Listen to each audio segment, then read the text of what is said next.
अरीशा, मैंने पूरी कोशिश कर ली है, लेकिन अम्मी किसी तौर पर भी ये बात मानने को तैयार नहीं है। आप कोई बात कहें और वो ना माने, ऐसा हो ही नहीं सकता। सारी जिंदगी मैंने अम्मी को आपके कहने पे चलते हुए देखा है। आपकी खुशी और ख्वाहिश से बढ़ के उनके लिए कभी भी कुछ नहीं रहा। ये और बात है कि आपने उन्हें कन्विंस करने की कोशिश ही ना की हो। तो प्लीज मुझे गलत ना समझो। अगर अम्मी के नजदीक मेरी खुशी से बढ़कर कुछ नहीं है, तो मेरे लिए भी तुम्हारी खुशी से बढ़कर कुछ नहीं है।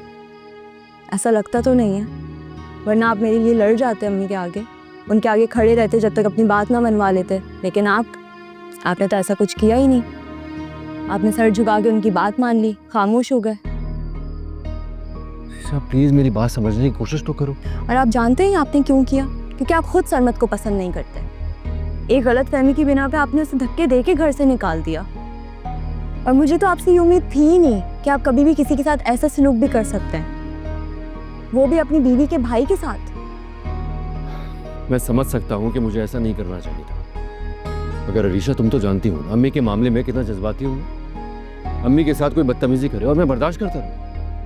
आपने सरमत को अम्मी से बदतमीजी करते हुए देखा था या सिर्फ सुना था? नहीं, मगर वो बस भाई, मुझे और कुछ भी नहीं सुनना। आपने अभी तक जितना भी सब कुछ किया है ना मेरे लिए, बहुत बहुत शुक्रिया उसके लिए।